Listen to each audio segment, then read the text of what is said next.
Hello, I'm Heather the Painter, and I'd like to share with you a few tips and tricks to help you getting running efficiently and smoothly in the new Corel Painter X3 release.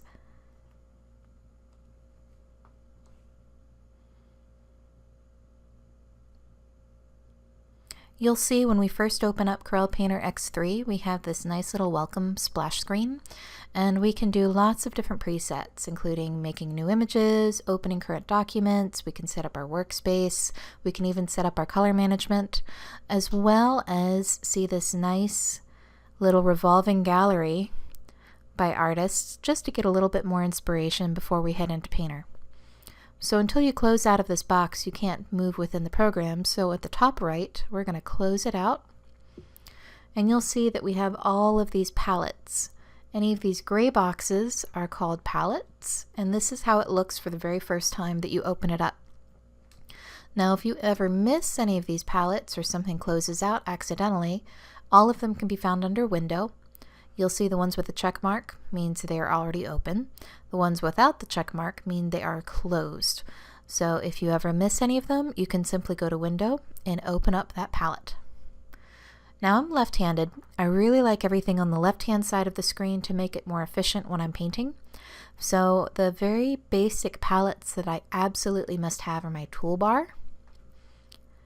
This one right here, this is your media bar. I don't really use that much, so I'm going to close it out. We need our color wheel, and you'll see here if I drag that top bar, it drags all of them. So I'm going to click on the name and drag that separately. I'm going to take my layers, drag it separately. The mixer, color set libraries, and channels I'm not going to use for this video, so I'm going to close it out. I really like to maximize my screen space when I'm painting. Now at this top left, I'm going to pull this out. This is our brushes palette. You absolutely need this open.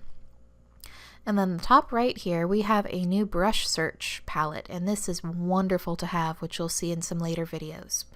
So we have our toolbox, our color wheel, our layers palette, and our brushes palette.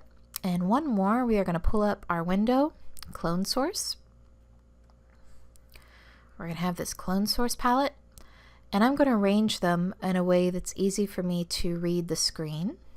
And if we ever want to collapse or combine palettes, we can just once again drag on that name and then drag it and hover over the palette that we want to condense it into. So now that we have these two palettes, two tabs and one palette.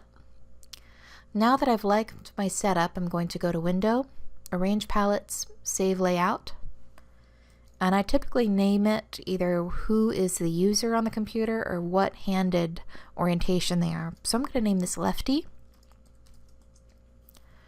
So now if you accidentally misplace your palettes, or your children or your dog, in my case my dog, would come on and paint on the computer and rearrange the palettes, you can snap back to that configuration immediately by going to Window, Arrange Palettes, and then calling up the one that you currently named.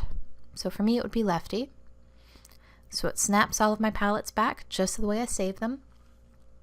And now we're ready to paint.